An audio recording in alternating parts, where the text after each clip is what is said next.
Consider this GATE 2011 question. ये question जो operators की प्रेसिडेंस और एसोसिएटिविटी होती है उस पर बेस्ड है। ओके, क्वेश्चन पढ़ते हैं।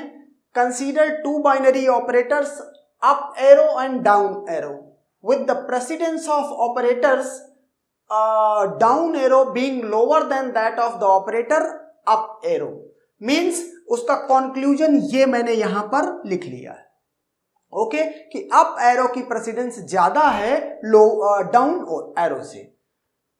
Up arrow is right associative, ये भी मैंने लिख लिया है कि up arrow right to left means right associative है, whereas down arrow is left associative, ये भी मैंने मेंशन कर दिया है अलग से। Which of the following represents the parse tree for the expression, और एक्सप्रेशन क्या है, ये एक्सप्रेशन है। इसके लिए इन चार पार्स ट्री में से कौन सा पार्स ट्री करेक्ट है। ओके, कॉन्सेप्ट बहुत ही मींस नीट एंड क्लीन है। वैसे तो अगर आप इसको एप्टीट्यूड से भी सॉल्व करें तो ये सॉल्व हो जाएगा, लेकिन चूंकि ये पार्स ट्री की भी बात कर रहा है इसलिए फिर पार्स ट्री का कॉन्सेप्ट आना जरूरी है। इस तरह के सवाल को कैसे अप्रोच करेंगे, सबसे पहले ये चेक करेंगे कि प्रेसिडेंस हाईएस्ट कहां पर है। क्वेश्चन में ऑलरेडी बोल दिया गया है कि अप एरो की प्रेसिडेंस डाउन एरो से ज्यादा है। दूसरी बात, एसोसिएटिविटी अप एरो की राइट एसोसिएटिव है, डाउन एरो लेफ्ट एसोसिएटिव है। तो हमें क्या करना पड़ेगा, जो ये एक्सप्रेशन दिया हुआ है इसको पैरेंथेसाइज करते हैं पहले, कि पहले कौन सा कंप्यूट होगा इसमें से, पहला इसमें से कौन सा सब एक्सप्रेशन कंप्यूट होना चाहिए, पहले वो चेक कर लेते हैं, बाद में पार्स ट्री मैच करा लेंगे।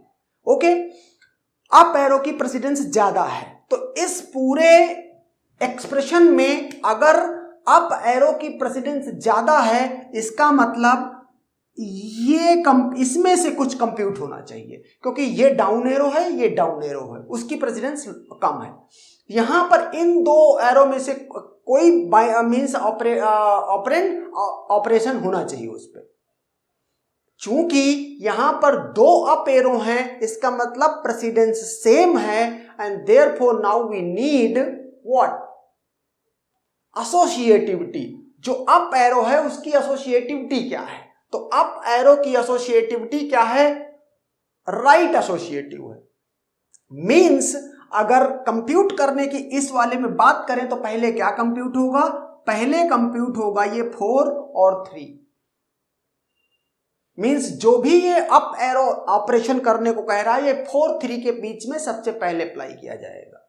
जो रिजल्ट उसका आएगा उसको किसके साथ फिर, चूंकि अब ये हाईएस्ट प्रेसिडेंस, ये तो एक पूरा मिलकर के एक बन गया, अभी ये ऑपरेटर है, ये ऑपरेटर है और ये ऑपरेटर बचा हुआ है।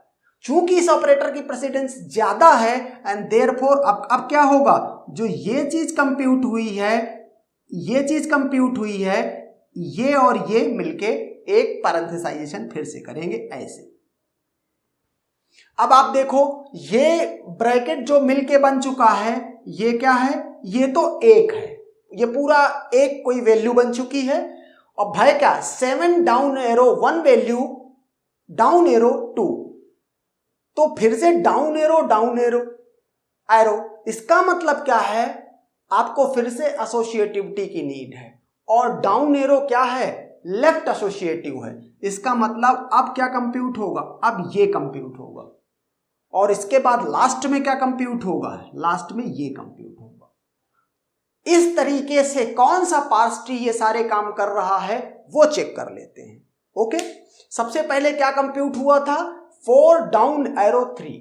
अच्छा, एक कॉन्सेप्ट मैं आपको बोल चुका हूं कि ट्री में जितना लोअर लेवल पे जो ऑपरेटर होगा, लोवेस्ट ऑपरेटर पर, लोवेस्ट लेवल पर, उसकी प्रेसिडेंस सबसे ज्यादा होगी। ओके, तो अगर देखें हम यहां पर लोवेस्ट लेवल पे डाउन एरो है, तो इसका मतलब ये सबसे पहले कंप्यूट होगा पूरे प्रोसेस में। हमारे इस एक्सप्रेशन के हिसाब से क्या कंप्यूट होना चाहिए, 4 अप एरो 3, जबकि यहां ऐसा नहीं है। ये 3 डाउन एरो 2 को सॉल्व करने को कह रहा है, सबसे पहले ये सॉल्व होगा, तो ये यहीं से गलत हो जाता है। ओके, सेकंड पे आते हैं। सेकंड पे आते हैं तो ये 4 अप एरो 3 सबसे डाउन लोवेस्ट पे ये है, इसका मतलब ये कंप्यूट होगा सबसे पहले। तो हम तो चाह भी यही रहे थे कि 4 डाउन एरो 3 सबसे पहले कंप्यूट हो।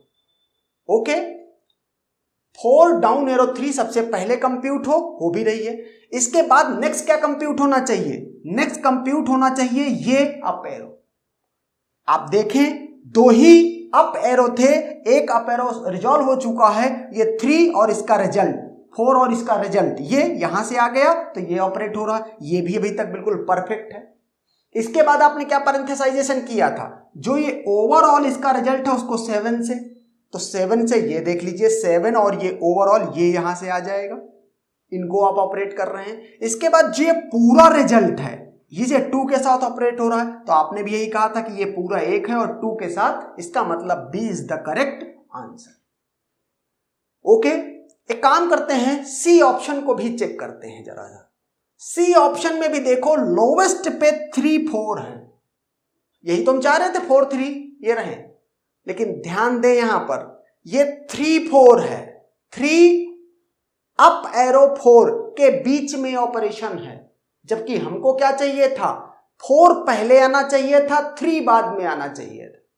ये जो पहला ऑपरेशन 3 और 4 के बीच में अप एरो का है, वो ये कहने की कोशिश कर रहा है कि ये इन दोनों के बीच में, ये 3 4 के बीच में सबसे पहले ऑपरेशन परफॉर्म हुआ है। इसके हिसाब से अगर इसको देखें तो ऐसा लग रहा है कि अप एरो को इसने क्या कहा है? लेफ्ट एसोसिएटिव बोल दी।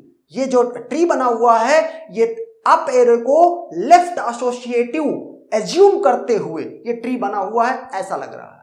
क्यों? क्योंकि अगर सपोज करो अप एरो की एसोसिएटिविटी लेफ्ट राइट हो जाए तो 3 4 पहले कंप्यूट होगा, 3 4 पहले कंप्यूट हो रहा है।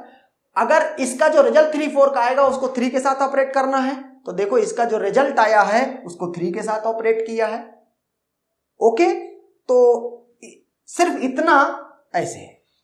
Now you can means also see the D option, but since only one option is correct and therefore the B is correct option. Okay, and that's done.